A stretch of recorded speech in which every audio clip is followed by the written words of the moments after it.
दा गिबि गिबियाव नोंथांमोननि चेनेलखौ नायगिरि बयबो रायजो राजासिम आंनि सिबिनाय मोननायखौ बावहरग्रोबाय। दा जों दिनैहाय बिपिएफ दलनिफ्राय बिभिन्न जायगायाव बेरायगासिनो दं।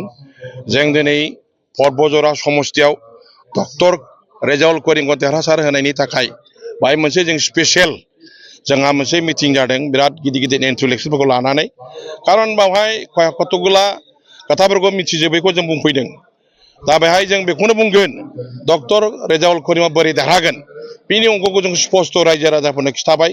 मानो होनना बुङोब्ला थांनाय बिटिसिनि बिसायख'थियाव बे पर्बजरा ओनसोलनिफ्राय जोंहा सन्मानिय जोंहा माननिया मनमोहन बायदेवा बिपुल भटआव देरहालांखानाय सासे बिथाङा दा बर्थमान जोंनि बिटिसिनि इएम लोगोसे नैबे जोंनि 5 नं पर्बजरा समस्तियाव जों एनडिए हिसाबै डक्टर रेजाउल करिमखौ जोङो देरहासारनो हानायनि खारना जाहैबाय जोंहा बावहाय बिजेपिनि खुनु केन्डिडेट गैया।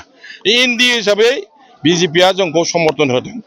आरो जोंनि पर्बजरायाव देरहाखालांनाय बे मनमोहन बायदेव मोननाय भट आरो बै माखासे नन मुस्लिम जेरै बेंगलि गार' राभा राजबंसि बिभिन्न धरननि सान्थालि उराव थराव बेफोरनि भट बेखौ मिलायजोबनानै जोङो अंकआ जों स्पष्ट खिथाखाबाय जे ताहिर बेपारिनो हक आश्राफुलानो हक बिथांमोनाव खुनु धरननि देरहानायनि अंक गैया।